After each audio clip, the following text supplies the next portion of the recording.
Hi, folks. Welcome to another episode of Film Study. This is Ken McCusick, and it's time for this week's Friday Morning GM with co-host Vas Larikos. Vas, how you doing? Very well, Ken. Very well. Looking forward to preseason action kicking off tonight as we record on Thursday afternoon, and obviously the Ravens getting out on the field for some competitive action shortly. Yeah, competitive action next week. Pads today, so it's a couple times last week. So it's been fairly competitive at practice. We've been good to see for the most part. There's been a slight uptick in some of the injury activity over the course of the last week. In the last 2 days, the Ravens have gotten back a number of players. Not so much the long-term guys, but a bunch of the short-term injuries we want to talk about. So one big move today, I wouldn't call it a big move, but it's kind of one in a position of interest is the defensive line. The Ravens waived Rashad Nichols with an injury settlement. That opens up a spot for certain at the top of the practice squad at the worst. I think the big five on the defensive line are extremely safe after that kind of a cut. Completely agree there. Nichols was a player that was earmarked as a sort of a borderline 53/top of the P squad type of player. Just took, I guess, for the last two years, really, but just didn't pan out, and that's what happens. But the Ravens are probably going to fill that roster spot with another intriguing young D lineman and develop him and see where it goes. Yeah, right now they have some intriguing old defensive linemen, but we'll get to that a little bit later in the show. But yeah, a couple of veteran nose tackles and Josh Tupou and Deadrin Senat. Tupou played for the Bengals, and the highlight of his career was taking Lamar Jackson down in the open field once. Yes. So Senat was a player I was intrigued by coming into the draft a few years ago. Looked like he had a little bit of a penetrating style. So maybe the Ravens can find a way to unleash that, and he could be a capable fill-in if injury occurs in season. Definitely four guys there, including C.J. Ravenall and Tramel Walthour, who we'll really be looking at in the preseason. We should get a lot of second-half action from those guys. Those guys have an opportunity, I think, to dominate in the second half versus some of the players that they'll be facing. Ravenell, by the way, at practice had 2 sacks today on consecutive plays. Yeah, so that looked pretty good. Sure. We'll see how that plays out. Bad news in the last few days. You probably heard it if you're out there. Malik Hamm moved to IR.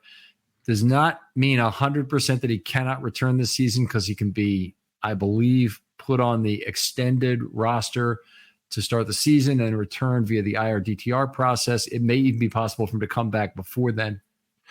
My understanding is his season is done because you have to be on the initial 53 and then placed on IR. At least that's what I saw from, I believe, Brian McFarland reiterated that his season is done. That is certainly my expectation. So it's a very, very disappointing year. And it obviously means the clock will continue to run on Malik Hamm. Spending this year on IR means he'll be 2 years out of the hourglass in terms of sand. That's not good. We mentioned a player like Rashad Nichols, who's still in his first year, despite the fact that he's been with the Ravens for a couple of years on the practice squad, and he may have been activated for a game. I'm trying to remember, but I don't actually remember if he did. But in any case, a guy who has a fair amount of experience. Even those years, they count against you in a certain sense because you're getting older and they're losing years of growth on that player.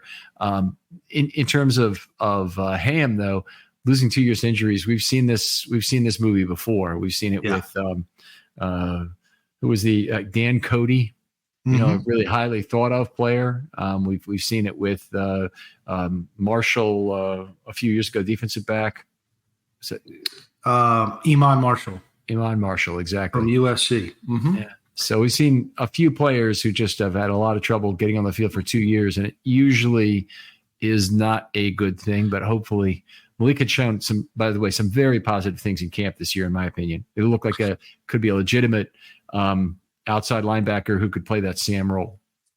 Completely agree there.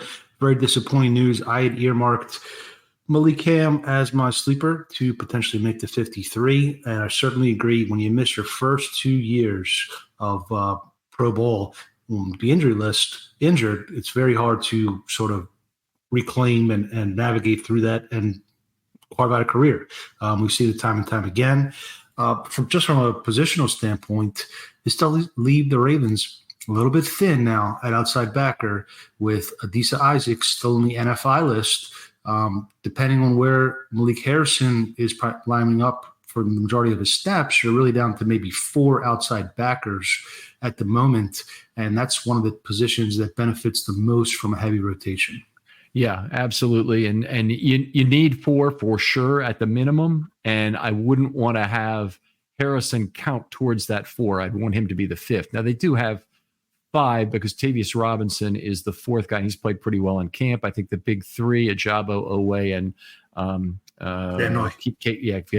have all been playing well. Yeah. So yeah, it does seem that Robinson flashed starting to flash some pass rush potential this last week. Yeah, absolutely. I would agree with that. They did sign Quincy Roche, who is a Randallstown native, 26 years old, second-year player out of Miami. He's played 14 games in 2021, had 2.5 sacks, did not get an accrued season in either 22 or 23, although he did get in a few games with the Giants in 22. Yeah. But I think they're continuing to look at options, and John Harbaugh said just as much today in the interviews that they, like at every position, they'll continue to look at options. But I would be really surprised if Quincy Roche is someone they go to the season with.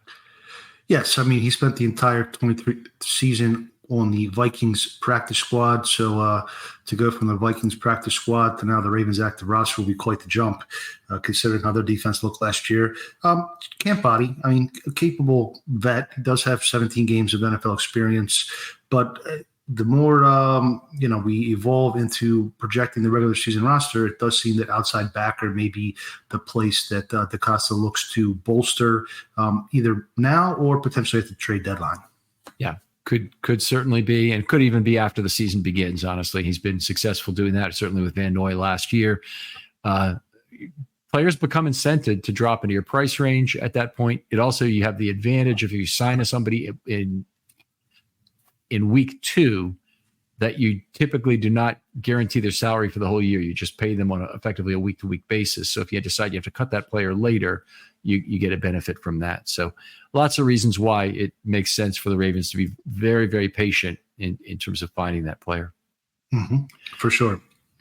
Well, let's talk about a few things that have been happening at training camp and how they affect the roster in a way. One of the interesting players at camp to me has been Kadir Ishmael. He's moved to tight end now on the roster sheet, which is a big move that happened this week. Looks like Darren Waller. He's 6'6", 232. He's a big vertical athlete, wide receiver kind of frame, a little bit bigger than that. Has really been playing mostly as a tight end in camp, but definitely has shown some blocking chops, including a nice block to the ground of David Ajabo today, which was probably the highlight of the entire practice, I would say. Wow, excellent. Yes, I caught your breakdown of Ishmael, obviously Quadri's son, on one of the camp notes that you put out earlier this week, and I'm very intrigued by his skill set and his potential. Practice squad player most likely, but somebody that the Ravens can cultivate and groom to take over as one of their receiving type tight ends, down the road a little bit here as Mark gets a little bit older and likely approaches free agency. I would say, based on what I'm seeing right now, and this will have to be borne out in some preseason games, some live fire, I'd say Kadir is clearly the top of the Ravens practice squad guy, but he may also be a guy like Travis Vokolek. They don't have a really good chance to keep for the entire season if they have all their tight ends healthy and try and keep them on the practice squad. I think he's a player as tight end quality degrades with injuries that occur naturally over the course of a season, the replacement level drops. He's a player that I think other teams will be aware of and try and pick. Maybe a player to limit his reps in the preseason to sort of hide him a little bit, but we'll see. It's an interesting idea. It's also a big risk too if you do that. Several players returned to practice on either Wednesday or Thursday. I actually had a doctor's appointment yesterday, so I missed practice for what that's worth. But Vandy Rigby had missed every single practice before yesterday. He returned either today or yesterday, not sure which, for his first practice. Joe Evans, a guy who had a big career at Iowa, but has extremely short arms as a pass rusher. He's actually 5th, I think, in Big Ten history in sacks, which is remarkable in terms of some of the players. He's ahead of Joey Bosa, for example, Nick Bosa, I should say. But anyway, he was back at practice. Rashad Bateman had been out for a few days with an injury of soft tissue injury of some sort, but he was back. And Tez Walker, who has been beaten up by a couple of different defensive backs this year, and not in a competitive way, just in a cheap way. I think a couple times he's been really beat on, but they had a defensive back roll over him the other day, got up very slowly. And it wasn't surprising that he missed at least a practice for that. And he got hit hard twice by Christian Matthew, who was just basically out playing to the football. Christian Matthew pulled on his helmet once, and the ball came free, but it's not a place you hit somebody in a non-contact practice. Sure, especially when you're the last corner on the depth chart. Yes, you are very replaceable. We're still waiting on news on a couple of players. You mentioned one of them earlier was Adisa Isaac, who is one of the really key players. Now, if he'd be the fifth outside linebacker, I think the Ravens would be set in terms of what they do. Wouldn't surprise me if he is somehow on a starting the year on IR after the roster is determined, and then or is used takes up one of those two spots that they can then return later. So he'd be a guy who could return. Still on NFI, still talking about a nagging hamstring injury, and that's what Harbaugh mentioned. I don't think he actually said hamstring, but it's not nagging soft tissue. Almost always means that. I think I heard him say hamstring last week. So okay. If I recall, it makes a lot of sense for a player like that, a rookie. You bring in some fresh legs at outside backer halfway through the season potentially, and you use one of their spots or a handshake deal to get him through onto the week one, and then put him on IR and then bring him back when the time's right. Fresh legs at outside backer halfway through the season would be certainly valuable. Yep. Yep, they've looked to do that kind of thing in the past. Could be a vet who replaces him in that spot, of course. Trayvon Mullen had been playing some great ball in camp earlier. Had a couple interceptions in the Big 7 pick day. Most of that was against the backup quarterbacks, but he snatched a couple balls out of the air, displayed real ball skills. He's got some actual experience in terms of playing time with the Raiders, I believe, he's done some things, and he fell on his shoulder, did not look good. Have not heard any details about the injury at all at this point, but he has not yet returned. Yeah, it's going to be tough for Trayvon to crack the roster either way. Just the Ravens are so deep at corner this year. But player I'd like them to keep in the organization if they can. And he could be that, depth, maybe another mid-season IR stash where he can come back halfway through the season. I think that would make a lot of sense at corner. Yeah, you get 2 free ones, and then the Ravens will be in position to get a couple extra ones done if they want to cut Brent Urban and bring him back, or there's other players on the team who that would work for as well. Can't be anybody who has a lot of guaranteed money in their contract. Right. That's the thing you're looking for if you want to know who's a handshake agreement candidate. Well, interestingly, if I can interject just real quick, they gave guaranteed money to Harty, and also to Board, which both were a little bit surprising to me. So that makes it a little bit more difficult to make the numbers work there.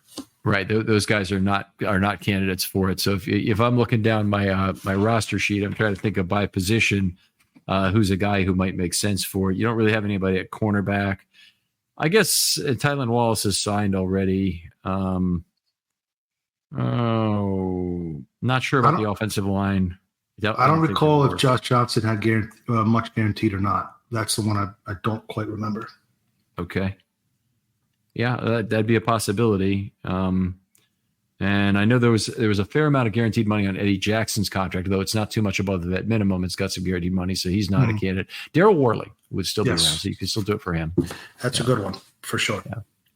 All right. So what do we also want? TJ Tampa still on PUP. You have to kind of balance your understanding of what Harbaugh is trying to do with this. And when you hear him talking about TJ Tampa and expecting to get him back, I think some of that is going out there as a motivation for the player. Some of it maybe stick, some of it maybe carrot, in terms of what he believes about how that player ought to be beating his injury or getting back and getting on the field. But I think that he is expecting sometime before the end of the season that Tampa will be back. And he's on PUP now for a reason, because it gives them the flexibility. If he still's not back by this time the season starts, he can wait at least, I think it's 4 weeks, and then start practicing again and have a ramp up period. The Ravens love to manage those midseason reinforcements, so he'd be a good one to have. And honestly, he's a guy who needs to get on the field in 23. Yes. It's really sad that 24. It's really sad that he's missing the preseason. Yes, I'd like to see him on the field sooner rather than later. Certainly going to play into the Ravens' long-term plans at defensive back one way or another. And just to your point, good management and good coaching is a combination of carrot and stick for sure. Yeah.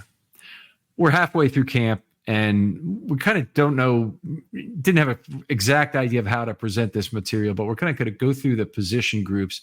I don't like doing locks and who's on the bubble and who's maybe I just could think there's a few players that we want to talk about as we go through these position groups who might somehow fit into the discussion at the position group or that don't fit into the discussion and really will be gone at some point, whether that's on cut down day or before then if the Ravens go out and sign somebody else.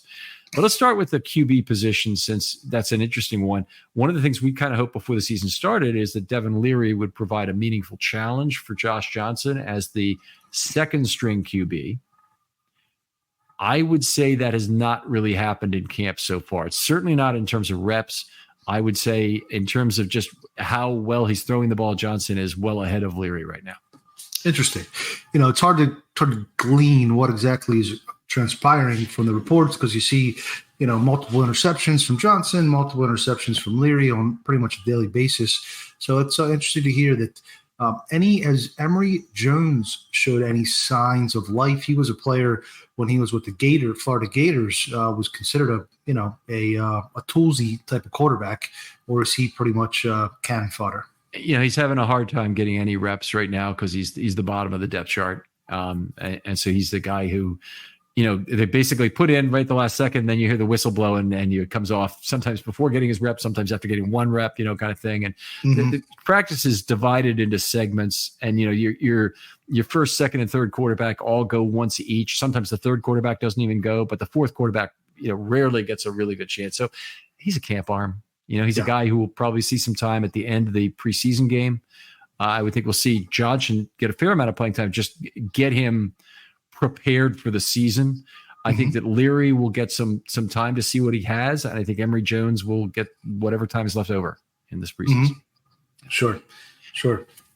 But the other guy who go ahead. Let me keep it there at quarterback for you, because the other guy we haven't really talked about is Malik Cunningham.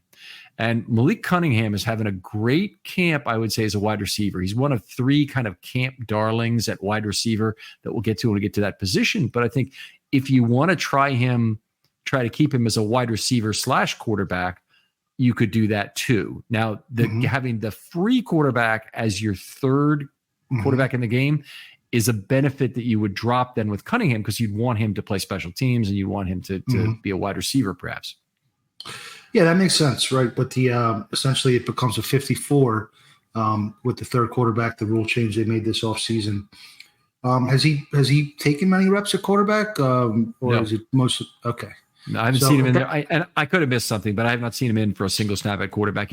And I think they've talked about it, so I don't think I'm giving anything away. That they said, he's going to exclusively focus on being a wide receiver, and he's actually, I'd say he's gotten a fairly mixed set of reps in terms of the quarterbacks, which is really good because especially recently they had three major outs with Walker, Bateman, and Flowers was out for a wedding. They had all those guys out on one day. So Malik Cunningham got elevated to play some time with the ones, which is really a big advantage. And player Tez Walker also got an advantage from it too, because he hasn't gotten a lot of time.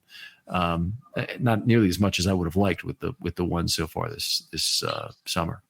That's the best way to evaluate one, best against best. So very good. Let's move on to running back. Obviously Ali, the 5th round pick, I believe. Yeah. 5th, right?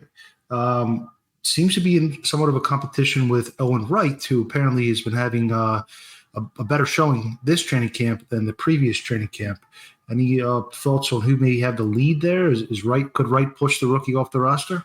I don't think it's likely, but I think Wright is destined to be a top of the practice squad running back again. I don't think the Ravens are in a lot of danger of losing him, but I do think Owen Wright is a guy who might see playing time with the Baltimore Ravens this year. There's injuries, running backs get dinged up, they miss games, and when that happens, you have practice squad elevations. And I think Owen Wright is a guy who has looked really good as a pass blocker, I thought. certainly on some individual reps this year, and might very well be a guy you'd want in there. He's looked quick to the edge. I'd say he's looked pretty quick to the hole, and he's looked decent as a receiver. And I'm trying to think if it was him or Ali. One of the two of them fumbled today. And if you go back now, it's a show backwards to look at my camp notes from Thursday. You'll be able to know probably by the time you listen to this that it was either Ali or Wright who had that fumble today. But Ali, I think he's played well.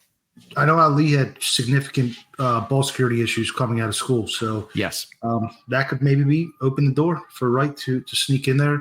And then there's a lot of undrafted rookies that are probably facing the wrong side of the bubble. Collier seems to be maybe one of them. Yeah, that's how I would see it. A very small school guy who had incredible stats there. It's good to see the Ravens get a guy from a small school, give him a chance, and bring him to camp. I don't think he's shown enough, probably even to be on the practice squad, but maybe I'm wrong about that. Maybe they like him more than I have seen. I will say I think that you're exactly right, and we're enough beyond the COVID bubble that we should see the Ravens be able to pick some more guys that are R or 1 trash heap guys they like better than other teams do, and there are stylistic fits. And going through this period from 20 to 22, where they got all of these veteran backs to come in who really did not make it happen. It'd be a pleasant relief for that to happen. Oh, for sure. And undrafted rookie or bottom 4th, 5th, 6th running backs may not be exciting, but if one of the main positions where players can sort of come out of nowhere and emerge and become capable, high-end contributors in the league, along with probably linebacker, maybe interior offensive line and nose tackles. But yeah, running backs right up there. Let's slide out now to wide receiver, a position where I am intrigued by how this depth chart is going to eventually form. I think you have to carry 6, even if you're going to be a heavy 12 personnel team. You need 6 for injury insurance. Obviously, we've seen multiple guys get dinged up this week. Receivers get injured. DaCosta made the race car reference in this offseason.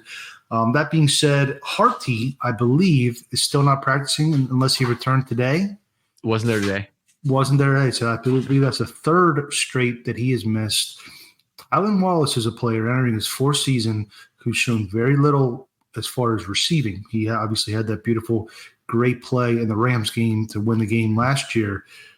3 darlings that you've identified, Wade, Cunningham, and Sean Ryan. Do they have a chance to steal that 6th spot? And how would you put the pecking order? So let's see. So I guess Harty could lose his spot probably only temporarily if he starts the year on IR or something, or they use as a designated effectively as a midseason replacement. I believe he's got some guaranteed money in his contract, though I'm not looking at it right now. He does. About $1 million. Mm-hmm. Yeah. So they right there, that tells you they're not cutting Deontay Harty. They need to try and realize that value.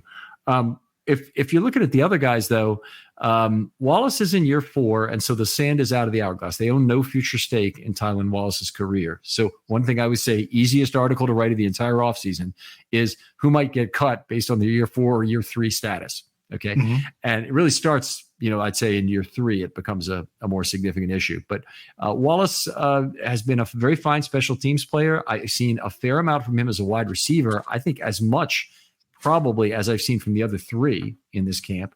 But Cunningham, they have thrown the ball to him a lot. Dayton Wade has gotten a fair number of targets and looked pretty darn good on them. And Sean Ryan, they've liked both years. So I think they liked him last year. And they, he's a tall drink of water, as Chuck Thompson would say, in terms of being a guy who has the length to go up and contest catch as well. And he's got some speed and ability to box out. I think that's a little more than a normal wide receiver, not the speed part, the box out part. But anyway, I'm positive about all 3 of those guys, and whoever plays well in the preseason will probably become a darling of all of Twitter and whatnot. The truth of the matter is, all of these guys are probably fighting for. Every year, data breaches are on the rise. In 2022, the number of victims shot up nearly 41.5% from the previous year, and your personal information is at risk. with hundreds of commercial databases ready to be hacked, and that number of victims, it keeps going up each year. Plus, the U.S. has another big data privacy problem, the people search sites. You guys have all seen these. These are websites that create detailed personal profiles on millions of Americans and then publish them online for anyone to see. Your address, your phone number, even family details are just a click away. But there's a way to protect yourself. Meet Incogni. Incogni reaches out to data brokers on your behalf, requests the removal of your personal data, and handles any objections they may have. This means less stress for you and more peace of mind. With Incogni, you can safeguard your information from cyber criminals who steal social security numbers and other sensitive personal data to commit identity theft. Imagine the relief of knowing that your personal data is no longer easy prey for hackers. Incogni also protects you from data brokers selling your information to companies to target vulnerable and disadvantaged groups, exposing you to even more discrimination. These lists with titles like Tough Start, Young Single Parents, Rural, and Barely Making It can harm you both online and offline. Don't let your personal data fall into the wrong hands. Take control with Incogni today. Visit incogni.com/filmstudy and safeguard your privacy now. It's time to reclaim your digital security. That's Incogni/filmstudy. INCOGNI.com/filmstudy. Incogni, your shield in a digital world. Maybe 2 wide receiver practice squad spots that they might use. And 2 seems about right with 15 guys on the practice squad? 2, at least 2, maybe even 3. Okay, so they could all make it. And maybe you look at Cunningham and you say he's more than just a wide receiver. We can still use him at quarterback once we thin our roster out a little bit and decide what we have here. So anyway, it's certainly possible. The guys who I think are really on the outside looking in right now are Isaiah Washington and Keith Kirkwood. And of course, Ishmael moved to tight end officially this week in terms of the sheet anyway. Yeah, if Hardy can get back healthy, I would probably prefer keeping one of the younger guys over Wallace. If he cannot, I think you probably need Wallace to be a return man for kickoffs. But just looking down the road, you need some more guys in the pipeline. So that's where that fourth year, and that sand on the hourglass you always speak to comes into play. Yeah, they are highly incented, clearly, to keep a year 1 player over a year 4 player if they don't have very compelling evidence otherwise. Mm-hmm. For sure. Tight end, obviously, maybe the best group of tight ends in the NFL, at least the top 2 at the depth chart. Seems like Isaiah Likely is playing a little bit of X and trying to expand his route tree this preseason, which is interesting. Now with Ishmael going to tight end as well, Charlie Kolar, could he be a potential bubble player? Even though my co-host on my other podcast, Yuri, is as one of his favorite players, but I'll bring it up anyway. Sure, it's not impossible, I guess. He's in year 3, and you got to respect what that means. On the other hand, he's a tight end who can block a little bit and is more. I think, I can block a little, but it's probably prematurely giving him credit for what he's done in the NFL so far. But he projects to be a blocker, not of the Ricard level, but probably ahead of Likely and maybe as good as Andrews if the team is lucky.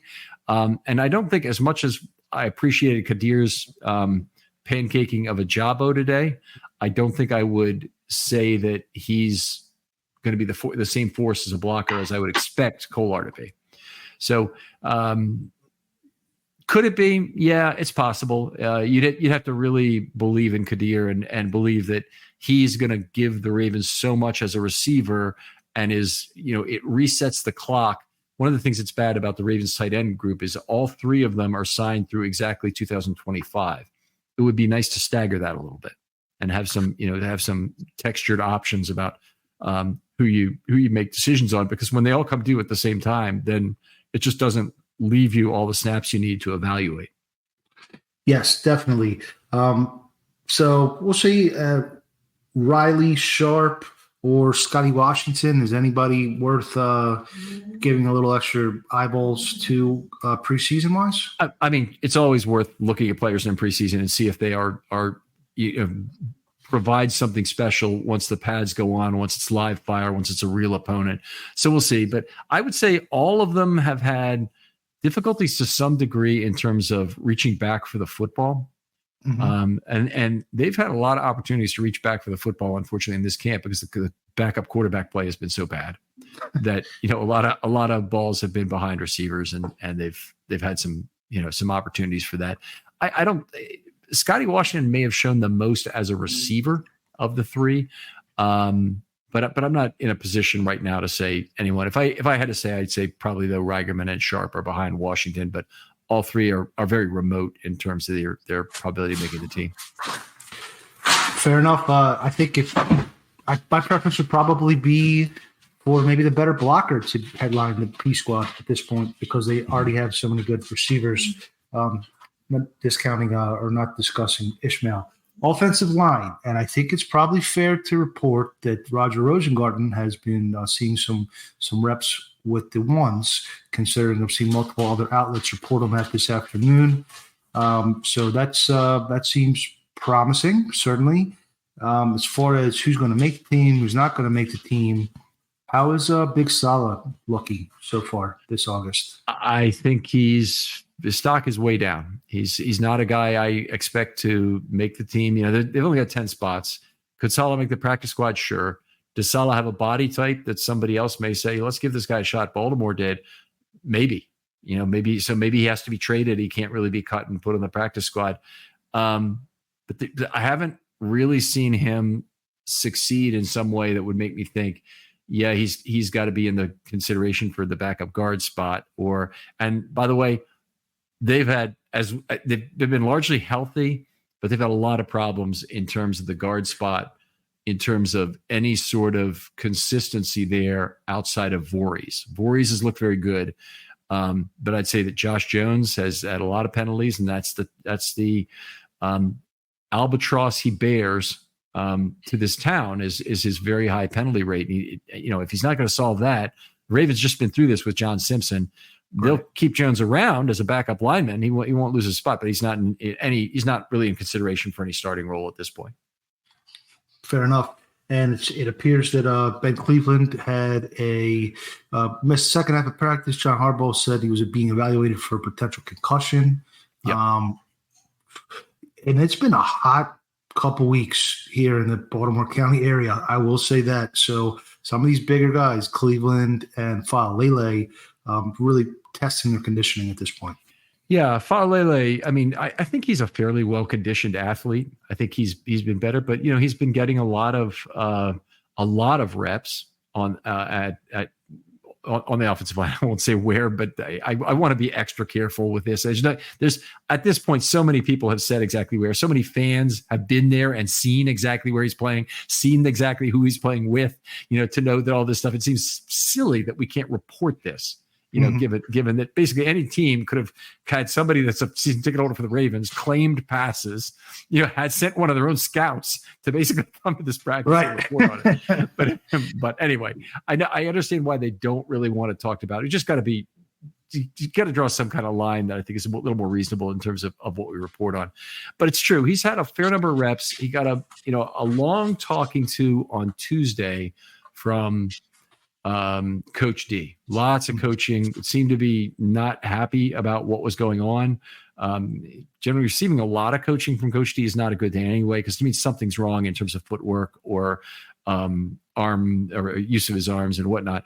I did ask Coach D when he was at the podium the last time, what did he think specifically about the footwork from Faalele and the use of his hands, and he said his footwork was not bad.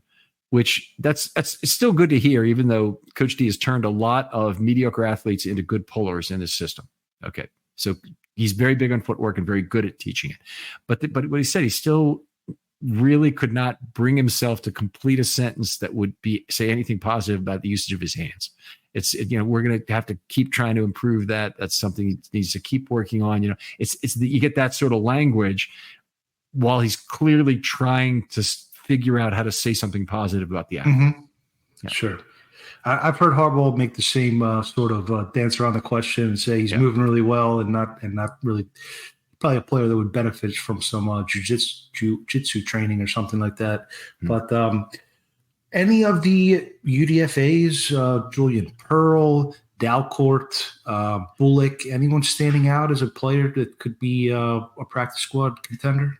Okay, so the guys that I like either for practice squad or potentially for the end of the roster, I think Manning, Dalcourt, and Samac are the three that I think are competing for what may only be one roster spot or it might be two. But Manning is a guy second year on the roster, probably has a lot more grown man strength. That came out of Kentucky last year. Dalcourt is a guy they've been moving around a lot at various positions. That player ideally could be a backup center, and Dalcourt has had at least some experience there this camp. A lot of people have, by the way. A lot of people. Ben Cleveland's taken some snaps. Voorhees has had some snaps at center, and I'm not. It's not a secret anymore because it was so many people, and we talked about it. With Harbaugh in one practice, he said, we need to try and get through a game if we need to, and Dalcourt is potentially a guy who could help them there. I don't think Samac's position, as given that he was a 7th round draft pick, I think he's 7 out of 6, right? Yes. Has got him any firm claim on a roster spot, and I think he missed practice today. I did not see him.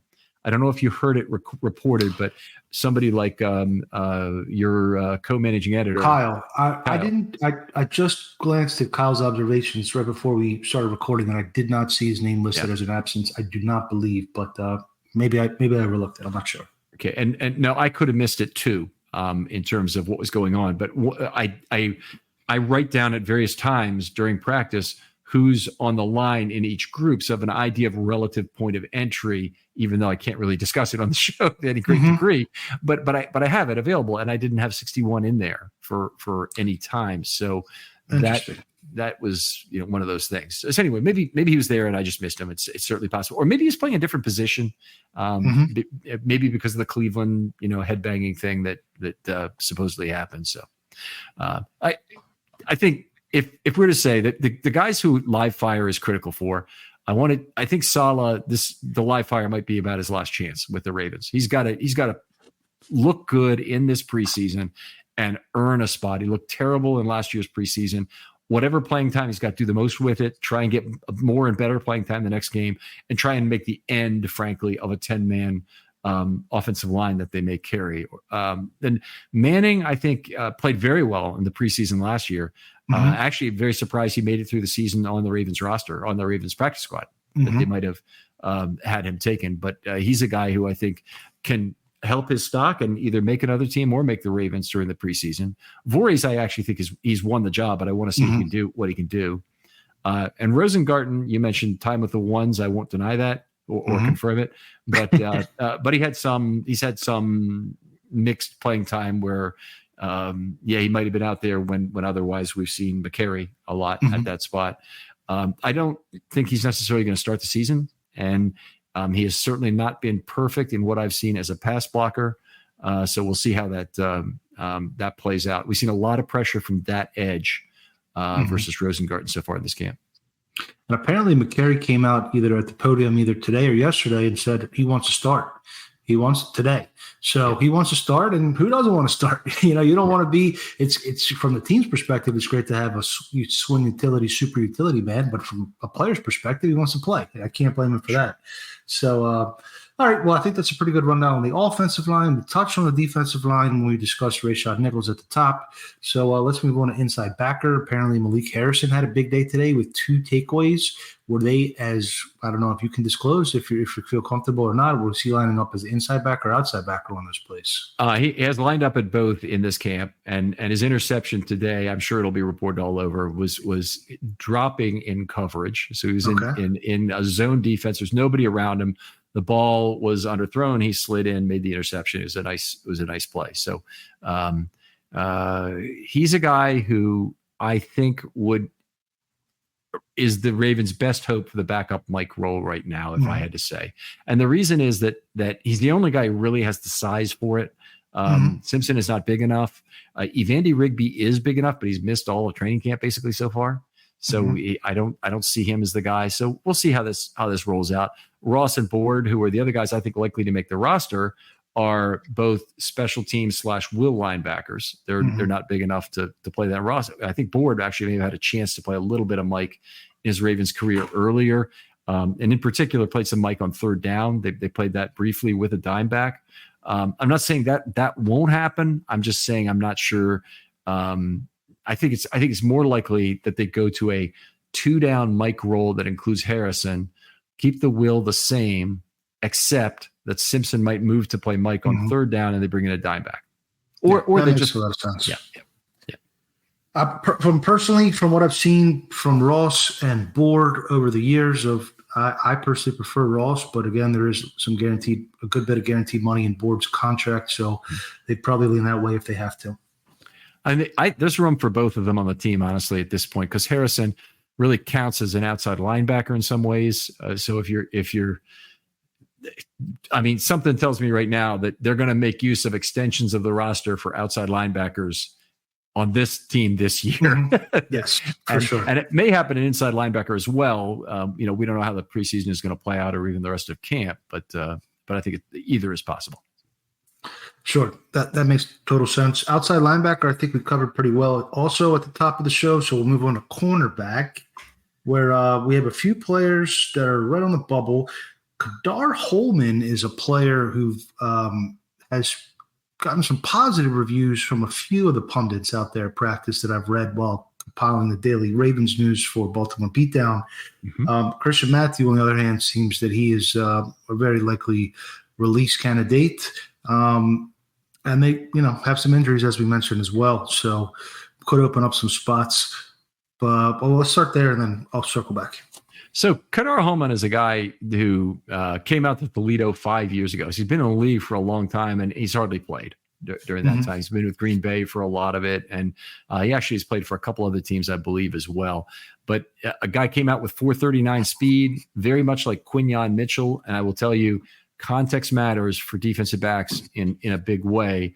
And they can make up for a lot of problems if they're playing against lesser competition. So we'll see if Quinyon Mitchell meets the standard. He's very highly thought of. And he a first-round draft pick this year, obviously. So he might be a guy who really works out. Kadar Holman, though, very, very similar comp for Mitchell. And a guy who, still is probably pretty fast. I don't know what leg injuries he's had so far in his career that might have reduced his speed some, but I would say he's still pretty fast, but not at the blazing top end anymore.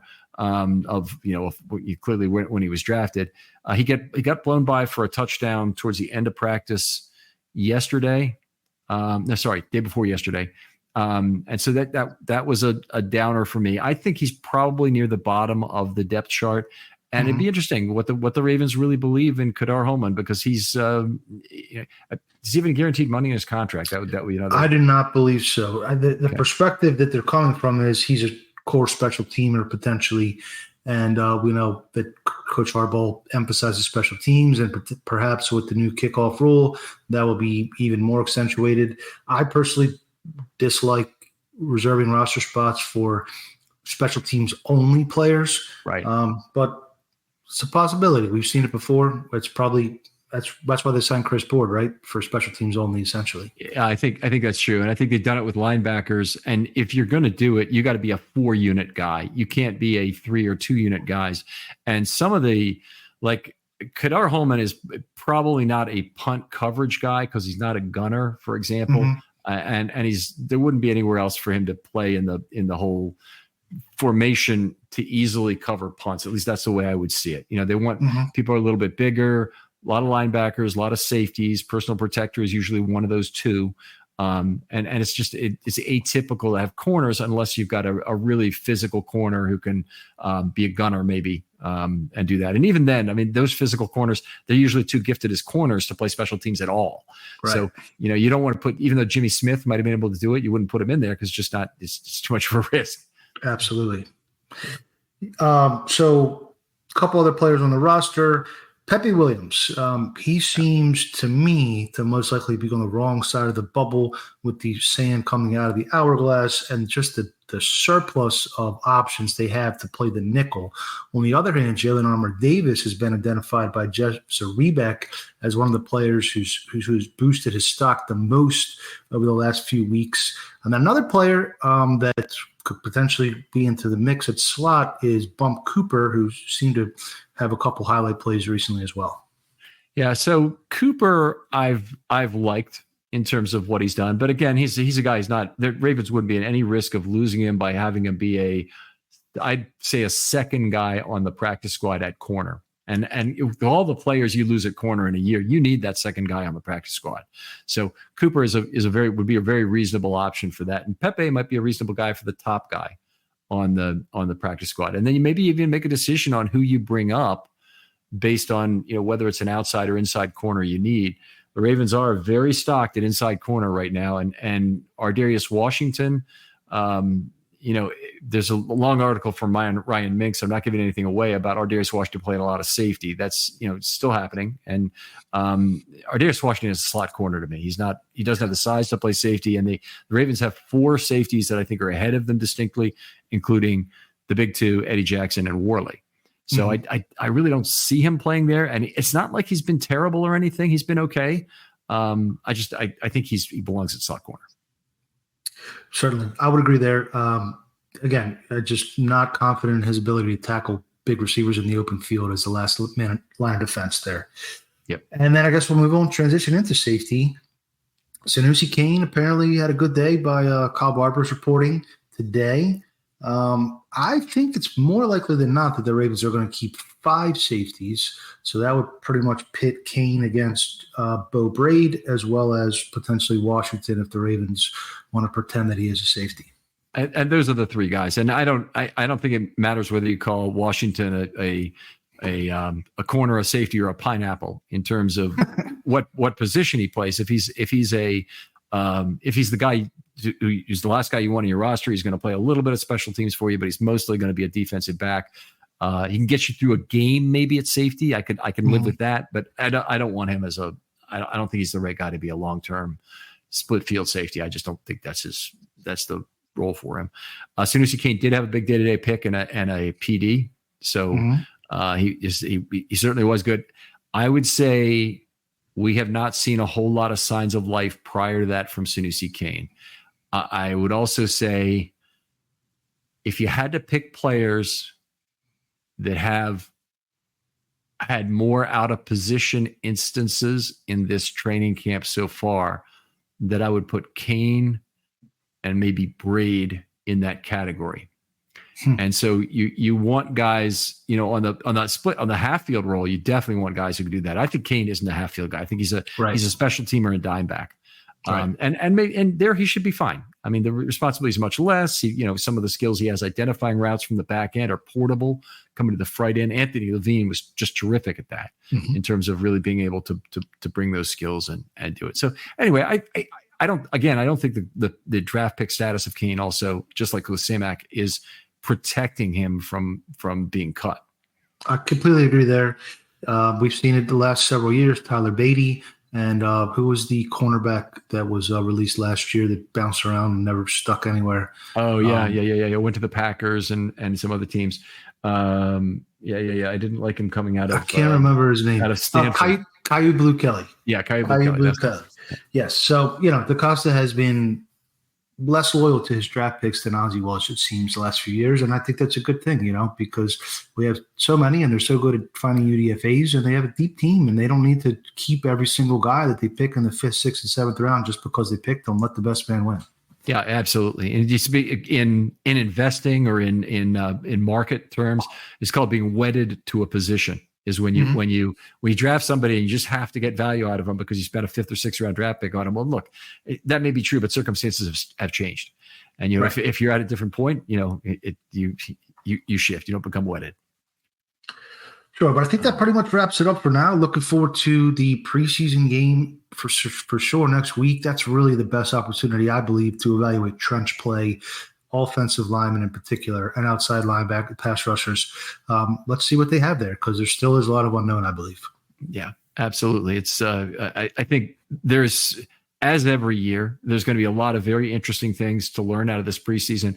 I'm going to try to have a show I do at some point during the next week to talk over what are the things to look for in the preseason. I'm sure we're going to hit on some of that on Friday Morning GM as well, but I think it maybe deserves an expanded list at some point during the next week. Sure. Always a pleasure doing the show with you, Voss. Tell folks where they can find your work online.